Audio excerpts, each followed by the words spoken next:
کیا اس بار نتائج سیاسی بندوبست کے عین مطابق ہوں گے؟ حکومت تو نون لیگ کی ہوگی مگر نواز شریف وزیر اعظم نہیں ہوں گے۔ بنگلہ دیش ماڈل نافذ کیا جائے گا۔ کون بنے گا وزیر اعظم؟ بلال غوری کا کالم نگار محمد بلال غوری اپنے کالم میں لکھتے ہیں کہ پاکستان میں آج 12ویں عام انتخابات کے لیے ووٹ ڈالے جا رہے ہیں۔ ممکنہ نتائج پر قیاس آرائی کرنا تو عبث ہے کیونکہ چند گھنٹوں بعد صورتحال واضح ہو جائے گی۔ سوال البتہ یہ ہے کہ کیا اس بار نتائج سیاسی بندوبست کے عین مطابق ہوں گے؟ کیونکہ ماضی میں بیشتر مواقع پر خفیہ اداروں کی رپورٹیں غلط ثابت ہوئیں اور نتائج توقعات کے برعکس آتے رہے۔ تحریک انصاف کے وابستگان کا خیال ہے کہ قیدی نمبر 804 جیت چکا ہے۔ پیپلز پارٹی کی قیادت پر امید ہے کہ آزاد امیدواروں کو ساتھ ملا کر حکومت بنانے میں کامیاب ہو جائے گی، جبکہ مسلم لیگ نون کو یقین ہے کہ موجودہ حالات میں نواز شریف سے بہتر انتخاب کوئی ہو ہی نہیں سکتا۔ تاریخ اور صحافت کے طالب علم کی حیثیت سے میری رائے یہ ہے کہ عمران خان ہار چکا ہے، بس رسمی اعلان ہونا باقی ہے۔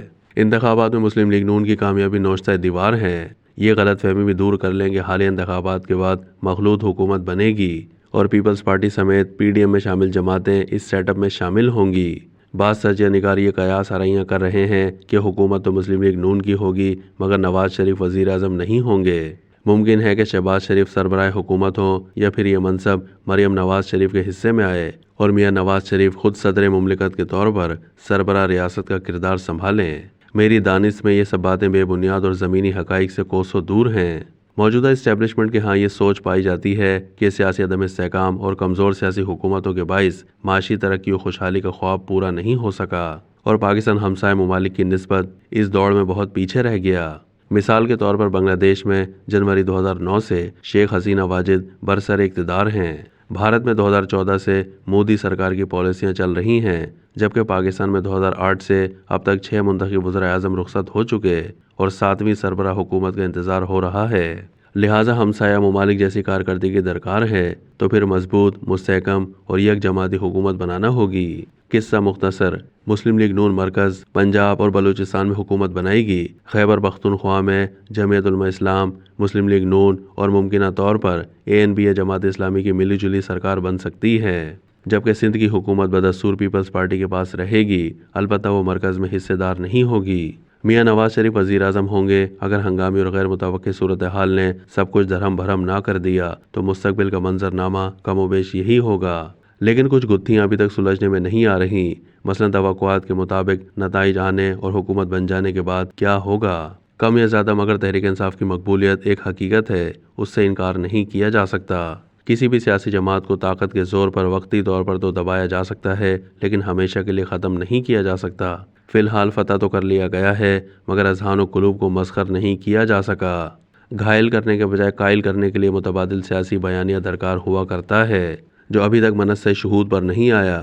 جب پاناما کیس میں میاں نواز شریف کی حکومت ختم کی گئی تو تب بھی جیسے تیسے مطلوبہ نتائج حاصل کر لیے گئے تھے، لیکن تب کے اور اب کے حالات میں دو بنیادی فرق ہیں۔ ایک تو تب 5ویں پشت کی دوغلی ابلاغی جنگ کے باعث چور اور ڈاکو کا بیانیہ سر چڑھ کر بول رہا تھا، دوسرا سیاسی مخاصمت کی۔ اس فضا میں میاں نواز شریف جیسے شخص سے سامنا تھا جو سیاستدانوں کی قطار سے نکل کر مدبروں کی صف میں شامل ہو چکا تھا۔ کسی قسم کے فاؤل پلے کی توقع نہیں تھی، مگر اب عمران خان کی شکل میں ایک ایسے انسان سے واسطہ پڑا ہے جو کسی اصول، کسی قاعدے اور قانون کا پابند نہیں، جو اپنے مقاصد کے حصول کے لیے کسی بھی حد تک جا سکتا ہے اور پھر بیانیہ بازی میں اس کا کوئی ثانی نہیں۔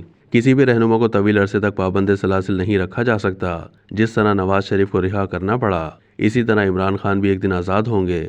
اگر بانی تحریک انصاف کے جیل میں قید ہوتے ہوئے PTI کے بیانیے کو شکست نہ دی جا سکی تو رہا ہونے کے بعد معاملات کو کیسے سنبھالا جا سکے گا؟ ان حالات میں ایک مضبوط و مستحکم سیاسی حکومت کے ذریعے معاشی ترقی و خوشحالی کا خواب کیسے پورا کیا جا سکے گا؟ یہ وہ سوال ہے جس پر غور کرنے کی ضرورت ہے۔ گاہے خیال آتا ہے کہ کیا سیاسی استحکام کی غرض سے ہمارے ہاں بنگلہ دیش ماڈل نافذ کیا جائے گا، یعنی جس طرح بنگلہ دیش میں حسینہ واجد نے اپنے سیاسی مخالفین کو نہایت بے رحمی سے کچل ڈالا، جماعت اسلامی کے رہنماؤں کو پھانسی کے پھندوں پر لٹکایا، اپوزیشن لیڈر خالدہ ضیاء کو کرپشن کے الزامات میں سزا سنائے جانے کے بعد طویل عرصہ جیل میں رکھا گیا، اسی طرح پاکستان میں بھی 9 مئی کے مقدمات میں ملوث افراد کو سخت ترین سزائیں سنا کر مزاحمت کو ختم کر دیا جائے گا۔ اطلاع تو یہ بھی ہیں کہ میاں نواز شریف کی وکٹری اسپیچ پر غور ہو رہا ہے اور تجویز یہ ہے کہ 9 مئی کو قومی تنصیبات پر حملہ کرنے والے شرپسندوں کے علاوہ سب کی طرف دوستی کا ہاتھ بڑھانے کا اعلان کیا جائے۔ ماضی کو بھلا کر آگے بڑھنے کا عہد کیا جائے، اور جو بات میاں نواز شریف کی اس تقریر میں نہیں ہوگی وہ یہ ہے کہ سیاسی استحکام کی غرض سے مدت ملازمت میں توسیع کا کڑوا گھونٹ بھی پینے سے گریز نہ کیا جائے۔